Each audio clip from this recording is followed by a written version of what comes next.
People love him already. He's got the Rhode Island twang. The long pass to Moore and a pin block from Martin. Tune in to Cam's Corner. He's going to make it here. Draws the foul for another Rhode Island and one. Podcast. Got his own podcast. It's good off the backboard and in. On a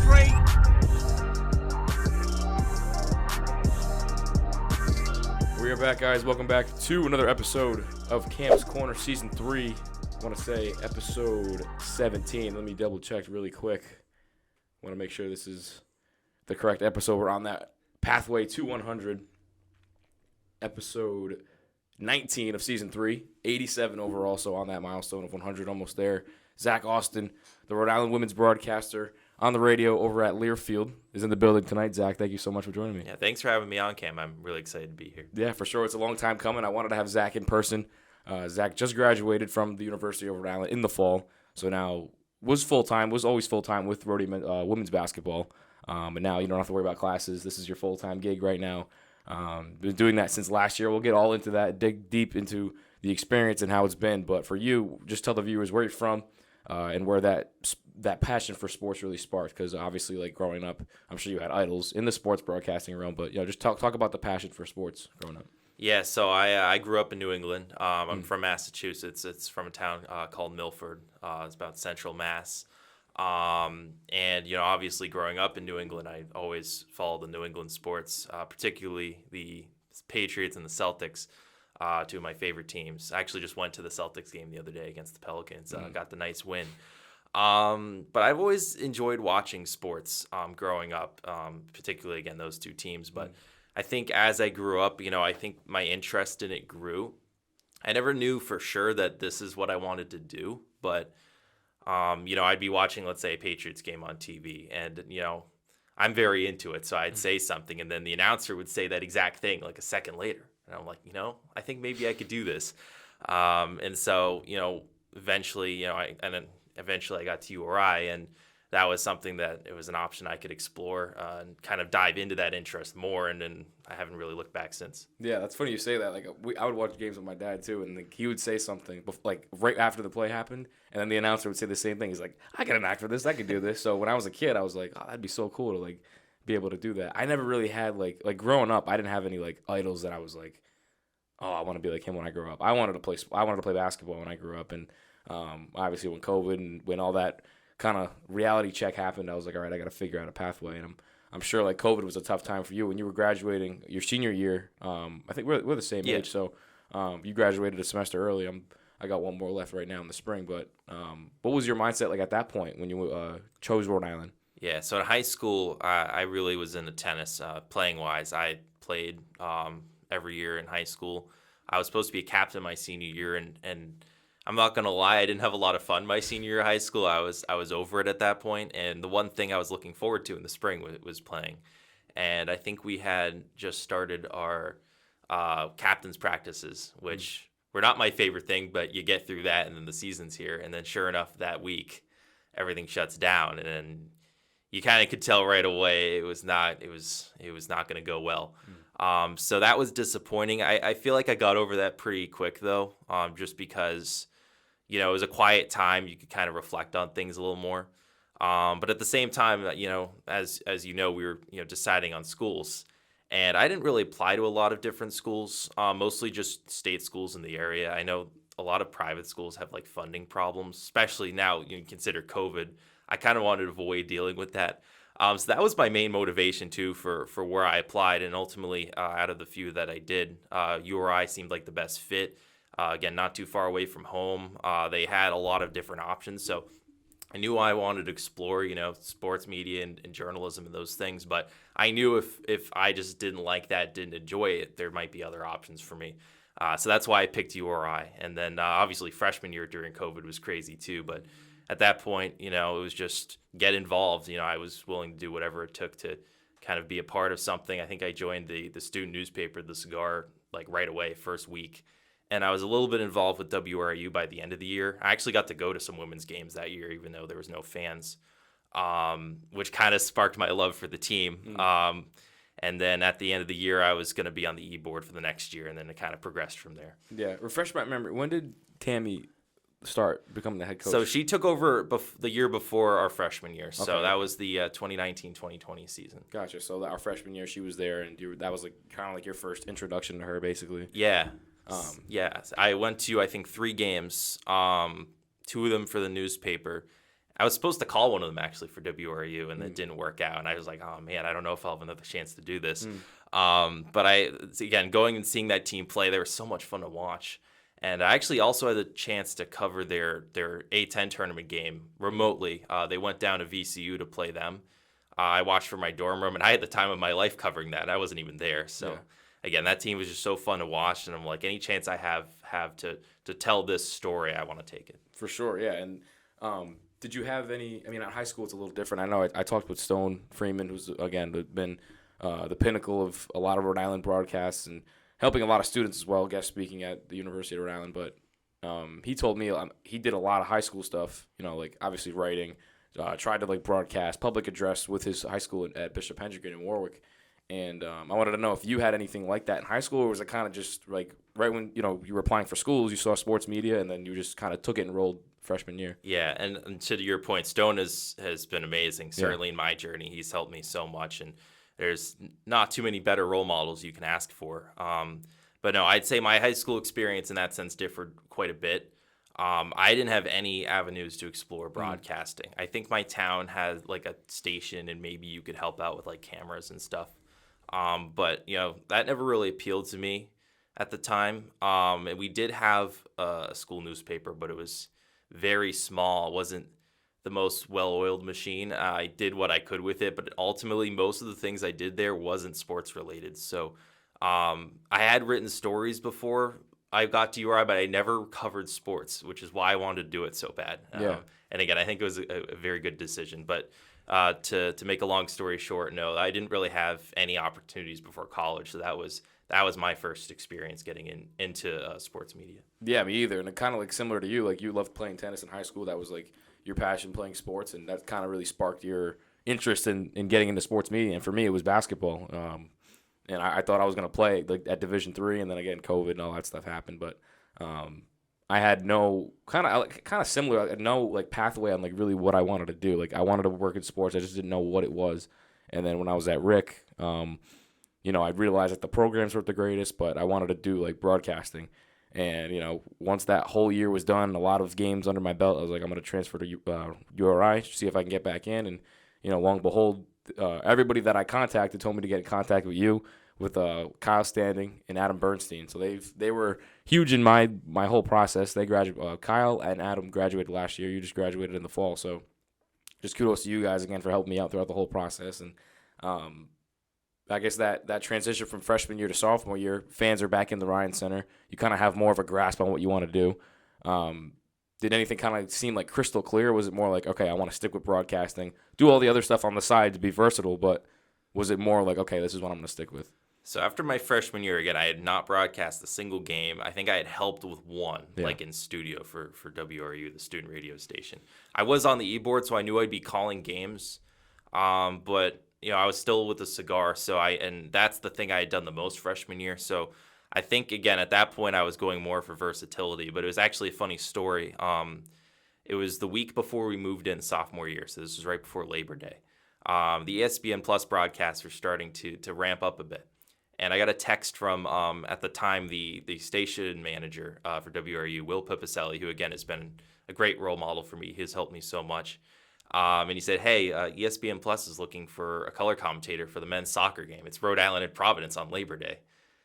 And it's like, it doesn't get much better than that for matchups. But at first, I'm like, I don't know if I should take this because I don't know anything about soccer. And I thought about it for like 10 minutes, and I ultimately said, I can't pass up on this. This is too good of an opportunity. If it doesn't work, at least I tried it. And looking back, that might be one of the single best decisions I ever made. I did that game. Maybe not great, but I did it. I got asked to do a volleyball game, and I did that game as well, which also was a good game. The soccer game went to double overtime, ended up being a draw. And then volleyball, I think, went to 4 sets, something like that. And I also had the opportunity to do both those games with Stone, which I think helped me so much. I remember him giving me some pointers the first 2 broadcasts that I think changed the way I called games from there on out. So I had those 2 games under my belt, broadcast-wise, and then I was asked to do another soccer game, and I was supposed to do this game with Stone as well. But that weekend, I think it was the Governor's Cup, Rhode Island and Brown on the road, so Stone wasn't actually available for that game. He went to the football game. So they asked me if I wanted to do play-by-play. This is my 3rd broadcast. I still haven't done a single student radio broadcast at this point, and I thought I would have to take at least a year to get to this point. I didn't expect to be doing play-by-play. So obviously I jumped at the opportunity, and that game, sure enough, went to double overtime, and there was a game-winning goal. But I think, again, those opportunities, me saying yes to that, I think changed everything. And then once basketball season rolled around, I knew they were looking for people for women's basketball. I always said, hey, I'm available if you need me. Sure enough, they needed me for a game. I did it. It was URI against Princeton. And that was Princeton's first loss in almost 2 years of real time, which was incredible. And then again, I just kept getting more chances. I think I called almost every conference game that year on ESPN Plus. But yeah, it kind of was just me saying yes to different chances. And my advice to anybody would be to do the same. If you ever have an opportunity to call a game, find a way to make it work. You might have to try to miss a class. Not that I'm saying miss class, but sometimes you might have to in those cases every now and then, or whatever you need to do. But if you can take advantage of those opportunities, definitely do it, because it can change everything. Oh my God, yeah. And Rhode Island has so many avenues to branch out into. They give the students media availability for press conferences and things like that. And Zach says don't try to miss class, but sometimes those press conferences are in class. And if you really want to get to it and you really want to hone in on your craft and have storylines and whatnot, those press conferences are really useful to go to. And, Shane Donaldson, shout out to Shane. He does a great job of allowing students to do that. He's the SID at URI. And, he was one of the first people I contacted, him and Dave Walzer, who's one of the people at ESPN Plus who does all the production and things like that. But for yourself, kind of the same thing for me was I reached out to them without doing a student radio. I didn't really get into a lot of the student radio stuff until I was on campus. So in the summer, before school even started, there was a few soccer broadcasts, and my first ever game was with you. We did the game against I'm trying to think. I think it was UMass Lowell, right? UMass Lowell. And I remember that game. Yeah, we did that one, and then I think there was a Holy Cross game or something like that following that. Once school started, but. That was again, same thing with you. I had no idea about soccer, and then as we're talking about it, I'm like, oh my God, I thought soccer was one of your main sports. So to hear that you didn't have anything prior knowledge to your first soccer broadcast is kind of mind blowing. But that kind of goes to what you said about just always saying yes. Once you keep doing those reps, it just gets better and better from there. So this was sophomore year, you said, right? That was your first ever one. This was my sophomore year was my first broadcast. I think I did 3 for ESPN Plus for soccer, and then I did another for radio. So when I had done that game with you, I had done just that, and then I think 2 other games that same week. Wow. So yeah, and then I did soccer all of this past fall. But yeah, I'm still learning as I go. But for sure. I had a lot of fun calling those games. Especially the men's team when I first started. They were incredible. They had so much talent. They had Patrick Ajamong, who was drafted last year in the MLS by Charlotte, which was amazing. He was so much fun to watch. But yeah, no, those are some fun experiences. Yeah, definitely. And those aren't the ideal. Sometimes those aren't the ideal sports for a lot of people to call, but it's where you get your reps and where you really kind of find your true colors as a broadcaster. I found out because basketball obviously was the main drive for me to become a broadcaster. And when they were like, oh, you got to start with soccer and then do some volleyball and then we'll see how basketball comes. I'm like, I don't know. But I was like, you know what? I talked with Stone. Everyone that I talked to in that field was like, just say yes to everything.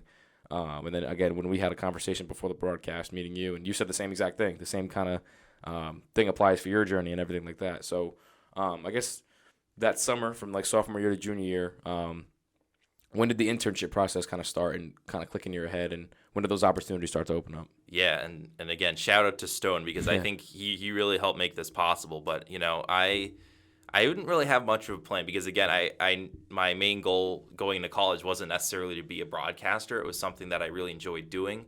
And I think even through my sophomore year when I was starting to call more and more of the women's basketball games, I was still kind of in that mindset. And I wasn't really thinking of it as much as a career yet. But I think it was early February. I got a text. It was a Friday night. I got a text from Stone. He said, hey, my friends at the Ocean State Waves are looking for a broadcaster. Would you be interested? And if not, that's okay. I'll ask someone in my class. I got me thinking because I hadn't really thought about it much yet. And I think, generally speaking, in the process, this was very late.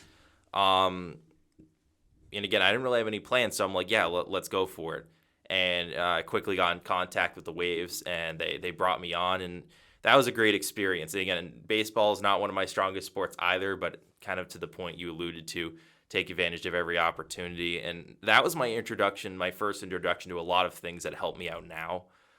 Traveling to do road games, setting up equipment kind of on your own, and calling every single game for a team, home and away. You kind of get the full picture, and you get to tell the full story, which I really enjoy as a broadcaster. But that process too, long summers, you're living away from home, long days, hot days. I think it really toughens you out, and you kind of get through those growing pains that at the end of the day make you better. And again, I think going through that really did help me to get to where I am now, and I'm very thankful for that opportunity. Yeah, and shout out to Nathan Roblard as well. He's one of the FM directors for WRIU at URI, and I know he had that internship this past summer.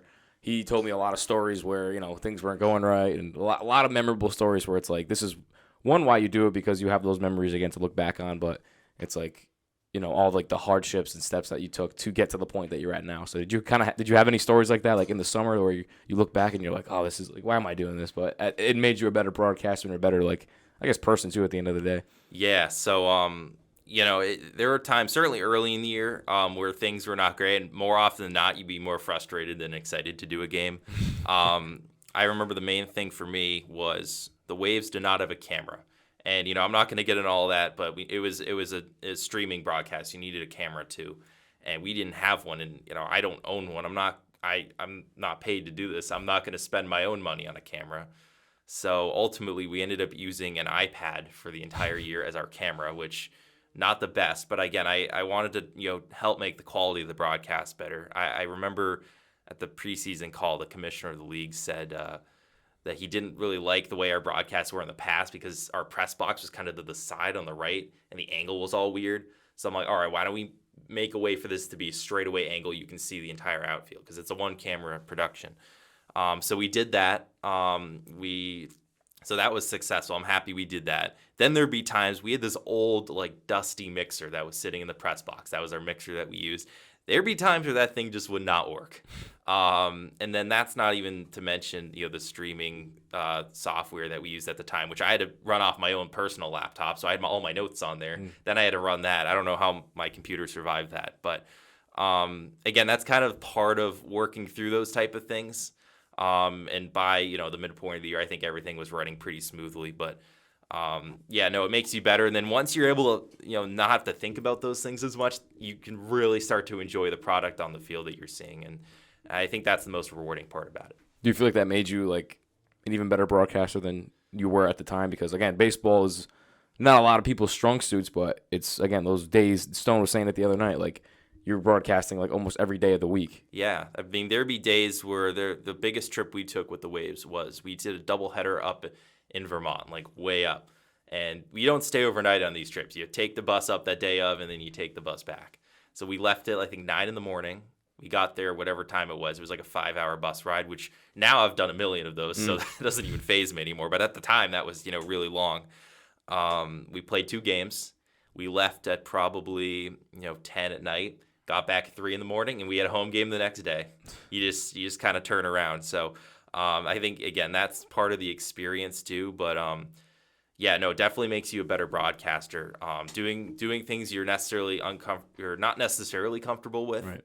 And kind of working through some production things too. Because to that point, the only really production related things I had done in terms of broadcasting was WRIU, and that was a very simple process. You have a Comrex, which is the main device you broadcast off, some headsets, and you press a couple buttons, and that's it. This is a lot more intensive, and I think it really prepared me better, and it gave me a better background going into the last year or so. What's like preparing for that? Like, I know obviously with women's basketball, you have a little bit more of leeway in terms of days. Like, it's kind of like a day turnaround or like 2-day turnaround where you have that like time to really prepare. But if it's like day after day after day, like what's the preparing process like? Yeah, for baseball, it got tough. I pretty much just the day of, I would update stats.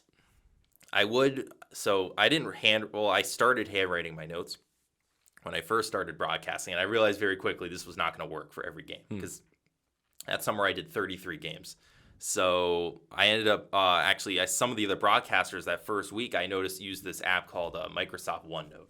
Everything's on your laptop. The disadvantage is it's not all laid out in front of you at the same time. You have to kind of maneuver through it during the broadcast, but you could fit so much more information on there.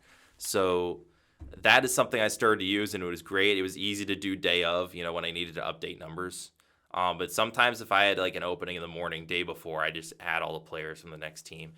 I was pretty much working every hour of every day. There was not much downtime, and it was quite exhausting. But again, you get the whole month of August off, so once you get through that grind, it was very very worth it. But it was a lot more intense. And then now with women's basketball, I have physical spotting charts. I don't write them out; I type them. But again, I think being able to know what to look for too, certain stats, storylines, you want to kind of have well-rounded notes. So I think going through baseball where you kind of have to find those things because there's a lot more downtime during the game, I think is rewarding now for basketball. Yeah, definitely. And for me, when starting off, it was tough to really find a rhythm into what notes work, like what layouts work and stuff like that. And talking to a lot of different broadcasters, they say like there's no like right way of doing it. It's kind of like the way that you feel comfortable. And for you, I want to know, obviously you said the Microsoft OneNote. You introduced that to me the first broadcast. I used it a little bit for those games, but for now, is there anything different that you see now in your notes that you tried to implement back then? Like, is it kind of like the same process, or are you trying to experiment with different things every day? So the base of my notes basically is this. I go to the roster page of whatever team. I go to the stats, and then I go through to see if there's any storylines. I check the last game, things like that. So that's kind of where I start. And then for me, it's obviously a matter of picking what's important and how to lay it out. And kind of to touch on your earlier point, I change my prep, like my style of prep, almost every year. I have a different spotting board this year than I did last year. If I continue this next year, there's a good chance I might have a new one then. But again, it's whatever works best. There's no right answer to it. But yeah, it's those simple things, and you kind of branch out from there. Sometimes I kind of find myself going to these rabbit holes when I do prep, and I really enjoy this. This is part of the reason I love broadcasting so much, is finding some obscure things. Maybe it's like a season series type number. The most recent one I can think of is we just played George Washington on the road at the end of January, and I looked through the head-to-head series log, and sometimes you have to find things yourself. The game notes, again, shout out to all the SIDs, Shane, Michaela, and Meg. They're all amazing. But sometimes there's things that aren't in there that you find yourself that's so rewarding. And I remember going through, and I realized the URI, until the last time they had went to George Washington, had never won there on the road. Yeah. They were 0-25 in the series until the last time they went. There's another one I remember we played Harvard twice last year. They hadn't won at Harvard since the 90s.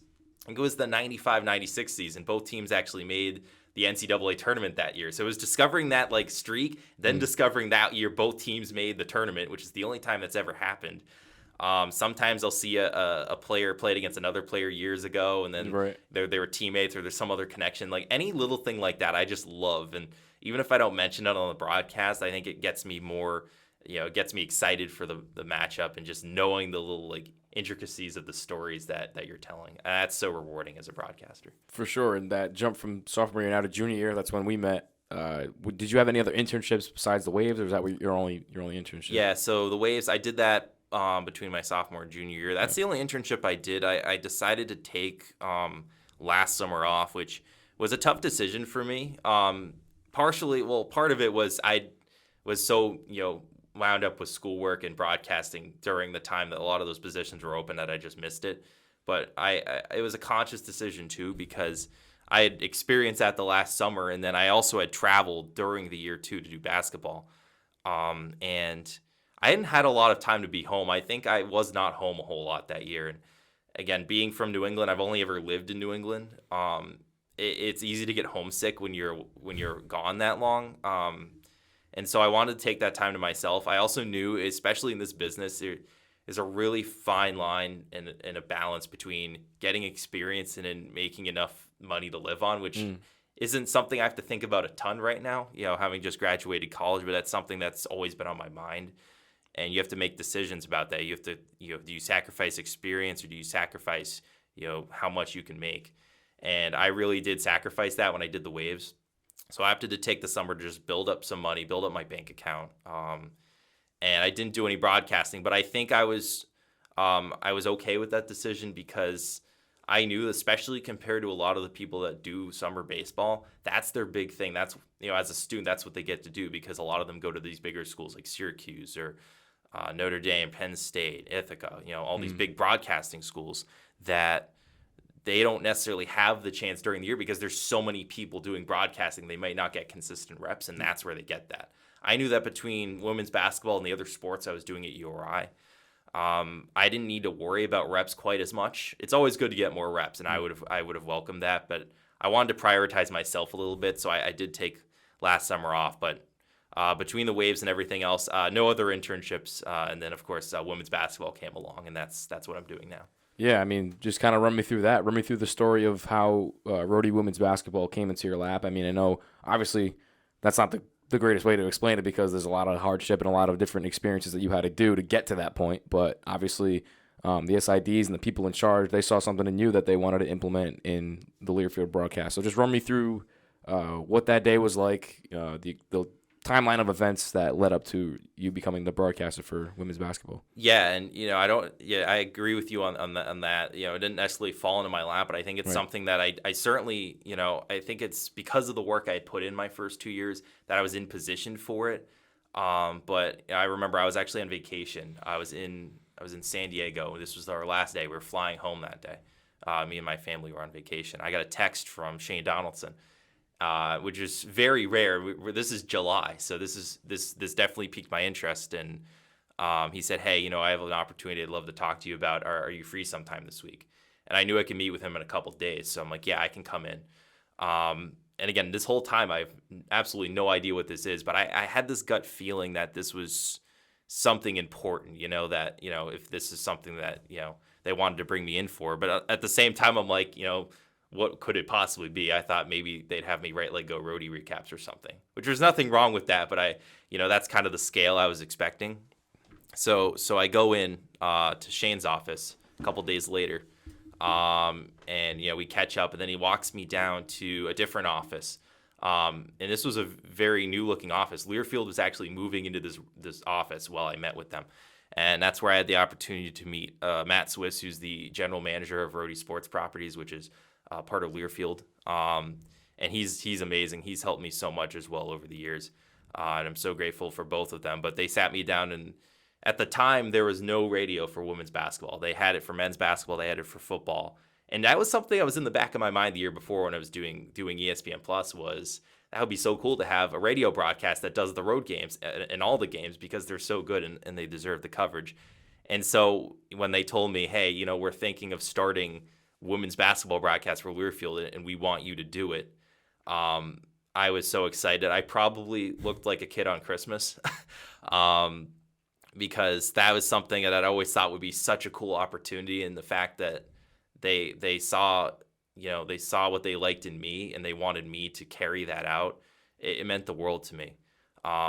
Because I did have so much fun covering that team. I also I went to Wilmington, Delaware to do the tournament with WRU the year before, which was my first time traveling to call a game for them. And I would have said yes on the spot, but just because it's such a logistical shift from what I was used to, I didn't say yes right away, but I'm like, listen, I love this opportunity. I want to do this.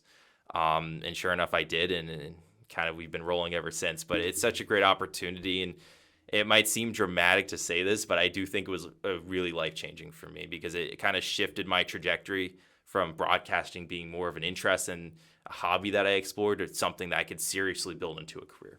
Yeah, and for them to be A10 co-champions of the regular season last year, and for you to be the first broadcaster for radio to do that, I mean, how does that feel? What was that feeling for you in that moment? It's amazing, and I think, when there's times you're down, you feel spoiled almost because of how great they were in that first year. And it wasn't my first year covering the team or calling games for them, but being the voice of the team. Right.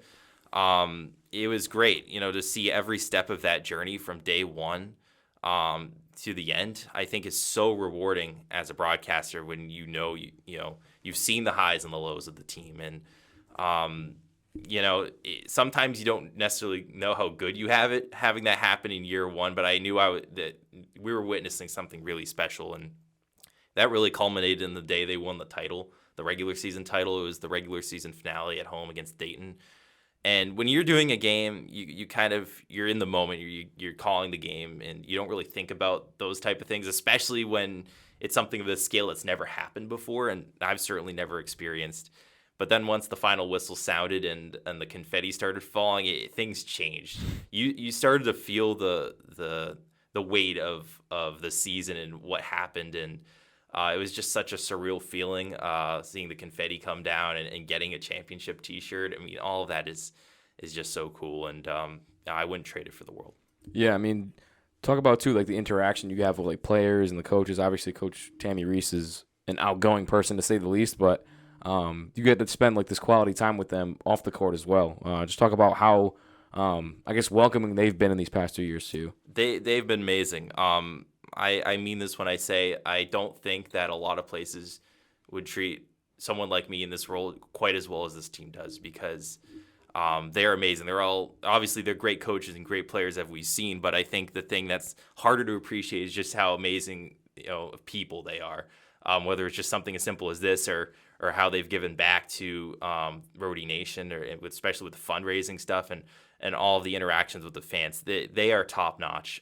They are as good as it gets in the business. And but another thing too to kind of touch on that point is when you're broadcasting a game, especially if you only call a few games for a team, whatever team that may be, it's harder to appreciate what you're seeing because you only see the product on the floor. And I can't say I've seen every practice and know every little detail of the team, but getting to get to know everybody kind of a little bit on a personal level too, outside of basketball, I think really helps you appreciate it, because then you can feel along with them. You can kind of relate to the successes they're having or maybe the hardships, and you feel like you're kind of part of it. I'm not going to say I'm part of at winning or anything like that. I'm just there to call a game, but you really start to feel like you're a part of it, and I think that gives you such a deeper understanding, or a deeper appreciation, I should say, for what you're doing in the story you're telling.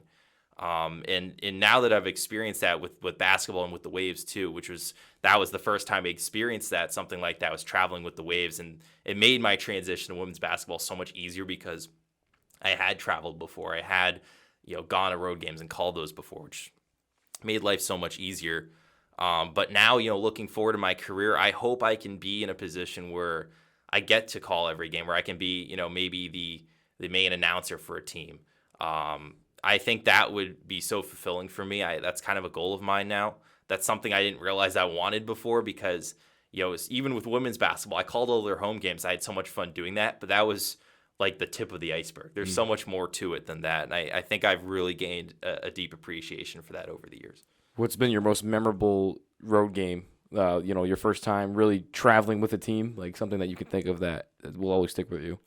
I'll never forget my first broadcast against Harvard. That was the season opener. We actually played there twice. We finished our season there in the WNIT, which was a really cool full circle moment, even though we didn't win either game. But that first broadcast I'll never forget because, again, I'm by myself. I'm on the road. Everyone else that cares about this team is at the Ryan Center watching Archie Miller's debut, as they should be, I think, in that case, because that's such a kind of a monumental game.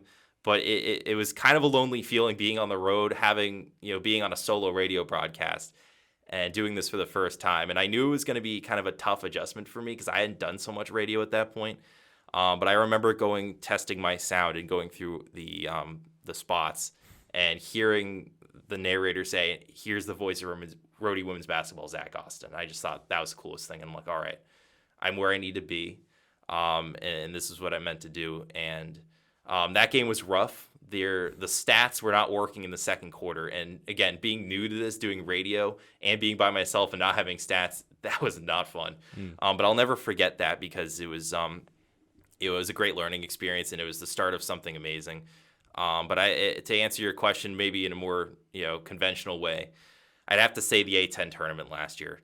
Going to Wilmington, Delaware, Chase Field House, which is the home of the Delaware Bluecoats, the Sixers G League affiliate. That's such a cool building. I'm kind of a little sad it's not there anymore. We're not going to be going back, but I went down and did it for 2 years. and last year doing it for Learfield, the semifinals game against St. Louis. Again, not a game that we won, but I think if there's a full range of emotions you can experience calling a basketball game, that game had everything.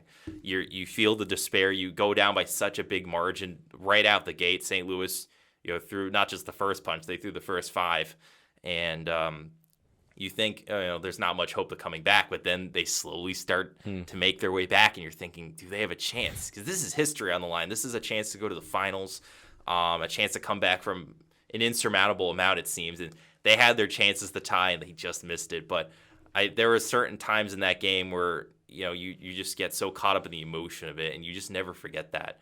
And that will always be towards the top of the list of games I've called. I also really enjoyed calling the game at Princeton last year. The game this year too at home, but at Princeton, that's such a cool gym as well, Jadwin Gymnasium. And that game came down to the buzzer. I think Princeton scored a game-winning layup as the buzzer sounded. That was such a fun game to call. And then this year, NC State, having the chance to travel down to Raleigh in a building with so much history. There was a crowd of 5,000 there. That's the largest crowd I've experienced calling a women's basketball game. Uriah had the lead for 37 and a half minutes in that game. There was a chance. They had, and this team was ranked as high as 3 this year. They were 10th, I think, at the time, maybe 14th when we played them. We had them on their heels.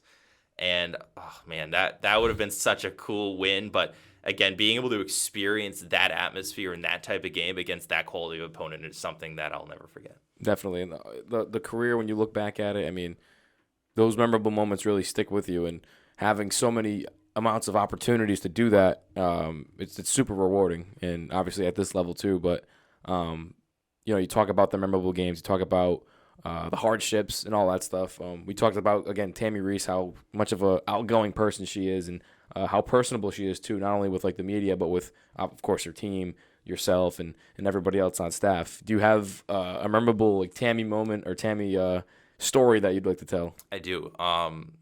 Well, first of all, I want to say Tammy Reese is genuine. Whatever you see, the media sees at the press conferences that's who she is. She's like that all the time.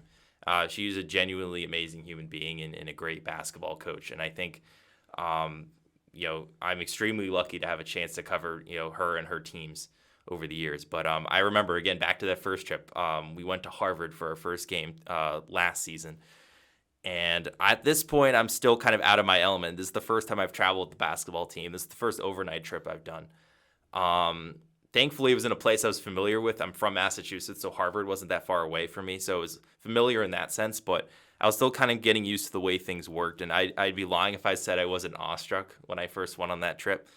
So I think we're on the way down to go to the bus maybe for that game. And I get in the elevator. And at first, I'm all by myself. And then, sure enough, Tammy Reese comes in right behind me, and we're the only 2 people in the elevator. And I remember she looks over to me, and she's like, "Are you excited for the game?" I'm like, "Yeah." She's like, "There's nothing better than calling basketball." And I think at that moment, that also it made me even more excited for the game, and also eased tensions a little bit because, I think she saw how new I was at that. And kind of brought a lot of comfortability to it.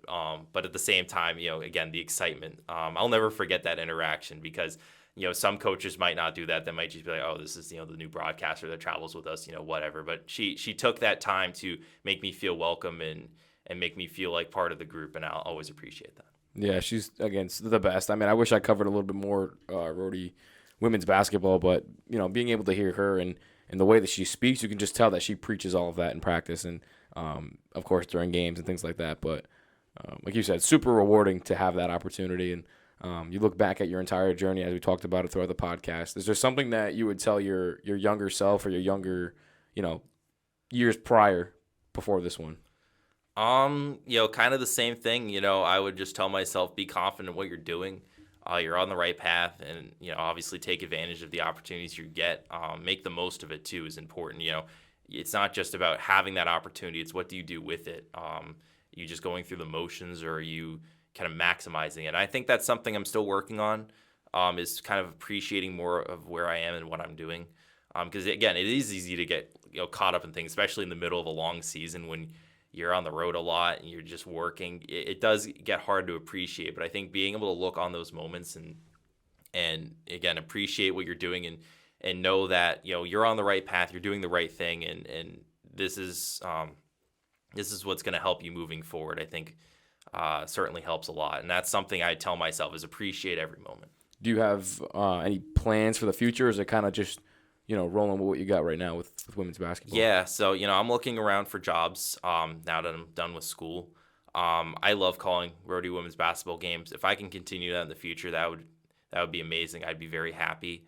I'm looking around at a lot of summer baseball gigs, minor league, independent leagues, those type of things. And I'm exploring some journalism jobs too, because that was the foundation. That's kind of how I started, was with the cigar and writing stories, which I had great experience doing as well. So that's kind of where I'm starting. But ultimately, at the end of the day, is I kind of touched on earlier, I have to do what's best for me in my career. So hopefully that includes continuing with this, because I really love doing it. And at the end of the day in my career, I want to be a broadcaster who has the chance to chronicle every chapter of a team's story. That would be the most fulfilling thing for me. But I think at the end of the day too, even if I'm not on air, if I'm doing a job in broadcasting related to it, I think I'd be happy, because I've really fallen in love with broadcasting. Just the whole of broadcasting, not just the on-air part of it. Like I mentioned earlier, I love finding stats. I love finding nuggets. If I could do stats, I think that would be really fun. I also really enjoy organization and kind of putting things together, which when I was the FM sports director at WRU, I had the chance to do. I think I'd do well in a job like that. So I'm open to a lot of things, but again, I love doing what I'm doing now, and if I can continue that as long as possible, I think that would be cool. Yeah, no, I appreciate you for coming on, Zach. I mean, like I said at the beginning, one of the first people I was able to be in contact with, really helped me explore like what was to come, accepting that offer to URI and being able to have the opportunity to call games on ESPN Plus over the radio. The $1 million question I ask everybody before we end is, what do you think of Cam's Corner? This is an amazing podcast. You do such a great job. I've listened to some of your earlier episodes, and this is amazing. It's a great chance to share stories, which again we both really love doing with broadcasting. And I'm excited to see where this goes. I'm really excited to see your 100th episode. I think it's going to be an amazing milestone for you. I appreciate that, Zach. Thank you. I wish you the best of luck in everything that you do. Wanted to shout out all the broadcasters that have helped me, again, like Adam Bernstein, Kyle Standing, but just graduated, like I mentioned, Nathan Robillard, Aiden Garvey, Zach Petrick, everybody that's there currently. There's just so many. The programs have grown so much since I've been there, so it's been really, really cool to be able to be a part of that. Now my final semester as a Ram, it's kind of cool how everything's coming together, but we will have more episodes with current broadcasters at URI. One more thank you to Zach Austin for hopping on. Next broadcast for you will be this Saturday at Duquesne, right? Yep. And then our last one is, I think, 2 weeks prior to that, or after that. It's February 21st. That's women's basketball bye week, so my schedule's freed. Richmond's coming to the Ryan Center. That's going to be real fun. Richmond, as of right now, is undefeated, still in the A10. And the games that we tend to get happen to be good ones. Yeah, that's going to be as far as I'm aware, that's my last ESPN Plus broadcast for Rhode Island. So I'm going to be very excited for that one. Try to make the most of it. And it's the last broadcast I have with you, so I'm definitely going to enjoy it. That's your last one, like officially, and my last one officially as well as a student. So, before we end off, is there anything you want to plug? Anything you want to shout out, tag, anything like that? I am on Twitter, or X now as it's called. Right now my username is ZachAustin_URI. If you want to know when I'm broadcasting a game or any other nuggets about women's basketball, you can find them there. And if you aren't already, which you should be, but if you're not already, my broadcasts for women's basketball, you can find them on the Varsity Network. There's also a link you can listen to, Rhody.leanplayer.com. You can listen to the live broadcast there. You can also listen to past events. Coaches' shows are on there too, which we have a couple more of those coming up, which I'm really excited about. If you want to listen, especially if it's a road game, you're not able to make it to the Ryan Center for a home game, you want to listen to a local call of the game, that's where you can find it. And you can find Cam's Corner at Cam's One Corner on also social media platforms, Spotify, Apple Podcasts, Google Podcasts, wherever you listen and watch your podcast, you can find me on everything. On that milestone, 200, episode 87 has concluded with Zach Austin. One more time, thank you so much. And we'll see you guys in the next episode of Cam's Corner. On a break.